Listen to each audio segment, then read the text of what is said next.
हगवणे, लता राजेंद्र हगवणे, करिश्मा राजेंद्र हगवणे या 3 आरोपींना अटक करण्यात आली। राजेंद्र तुकाराम बुवा हगवणे हा बेपत्ता आहे, फरार आहे। सुशील राजेंद्र हगवणे हा फरार आहे। त्यांचा शोध घेण्याचं काम चाललेलं आहे। 3 टीम आहे, अजून टीम वाढवायला सांगितल्या।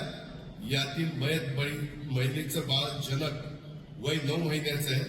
ते मयत वडिलांची महिलेचे वडील आनंदराव साहेबराव कसपटे यांच्या ताब्यात काळजी व संगोपनासाठी सुपूर्द केले। म्हणजे जे काही कुणाच्याही बाबतीमध्ये घडल्यानंतर एक माणुसकी म्हणून, एक सहानुभूती म्हणून, एक जबाबदारी म्हणून, शासन म्हणून जे काही करायचंय ते सगळं काही केलेलं आहे, हे आपण सगळ्यांनी लक्षामध्ये घ्या।